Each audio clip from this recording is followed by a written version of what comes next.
Hi, welcome back to my YouTube channel. You are watching me The Better Place. മാങ്ങക്കാലൊക്കെ കഴിയാൻ പോവുകയാണല്ലേ. അപ്പോൾ ഞാനൊരു mango ലവറാണ്. എന്നെ സംബന്ധിച്ച് എങ്ങനെ മാങ്ങേനെ ഇഷ്ടപ്പെടാതിരിക്കും എന്നാണ് എനിക്കറിയാത്തത്. കാരണം അതിൽ വൈറ്റമിൻ എ, വൈറ്റമിൻ സി, സ്കിന്നിന് നല്ലതാണ്, ബ്രെയിന് നല്ലതാണ്, ഗുഡ് കൊളസ്ട്രോൾ നല്ലതാണ്, സ്റ്റൊമക്കിന് നല്ലതാണ്, കോൺസ്റ്റിപ്പേഷന് നല്ലതാണ്, ഇമ്മ്യൂണിറ്റിക്ക് നല്ലതാണ്, ക്യാൻസർ പ്രിവെൻറ്റിംഗ് ആണ്. എന്തെല്ലാം ഗുണങ്ങളുള്ള ഫ്രൂട്ടാണ്. ദ കിങ് ഓഫ് ഫ്രൂട്ടാണ് മാംഗോ. സോ എന്നെ സംബന്ധിച്ച് ഫേവറേറ്റ് ഫ്രൂട്ടാണ് മാംഗോ എന്ന് പറയുന്നത്. സോ ഞാൻ ഇന്നലെ ഓർത്തു നല്ലൊരു മാംഗോ ജാം ഉണ്ടാക്കി നോക്കിയാലും. ഞാൻ ഉണ്ടാക്കി നോക്കി, അത് നിങ്ങൾക്ക് ആ ഒരു ഇൻഫർമേഷൻ ഷെയർ ചെയ്യാമെന്ന് വിചാരിച്ചു. അപ്പോൾ നമുക്ക് നോക്കിയാലോ എങ്ങനെയാണ് ഉണ്ടാക്കുന്നതെന്ന്.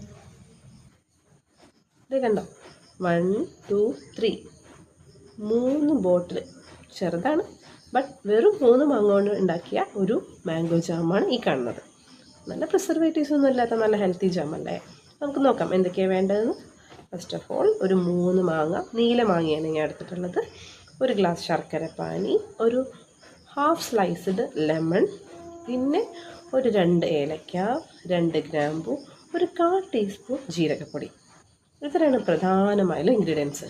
ലാസ്റ്റ് നമ്മൾ വേണമെങ്കിൽ മുകളിലൊരു ടോപ്പിംഗ് ആയിട്ട് 2-3 ബദാമോ അല്ലെങ്കിൽ അണ്ടിപ്പരിപ്പോ അല്ലെങ്കിൽ മുന്തിരിയോ, മീൻസ് ഉണക്കമുന്തിരി, അങ്ങനെ ടോപ്പിംഗ് ആയിട്ട് നമുക്ക് ചെയ്യാവുന്നതാണ്. ഫസ്റ്റ് ഓഫ് ഓൾ നമുക്ക് വേണ്ടത് മാങ്ങ ചെറിയ കഷ്ണങ്ങളായി നുറുക്കിയിട്ട് നല്ല മിക്സിയിൽ നന്നായിട്ട് ബ്ലെൻഡ് ചെയ്തെടുക്കുക. അപ്പോൾ നന്നായി അരഞ്ഞ ഈ മാങ്ങ നമ്മൾ 1/2 ഗ്ലാസ് വെള്ളം കൂടി ചേർത്തിട്ട് ഗ്യാസിൻ്റെ മുകളിൽ നന്നായി ബോയിൽ ചെയ്യാൻ വയ്ക്കുക.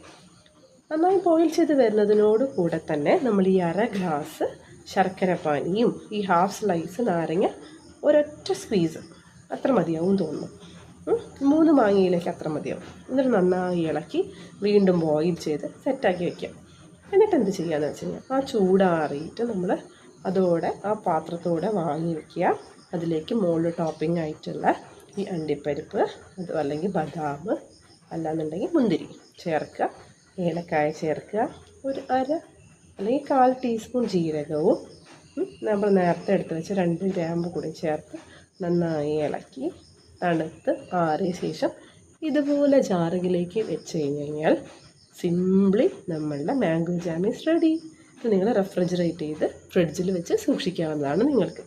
ഓക്കെ, അപ്പോൾ നിങ്ങൾ ട്രൈ ചെയ്ത് നോക്കൂ. നല്ലൊരു ഹെൽത്തി റെസിപ്പിയാണ്, നിങ്ങൾക്ക് എല്ലാവർക്കും ഇഷ്ടപ്പെടാൻ ചാൻസ് ഉണ്ട്. So try it out. Thank you, bye bye.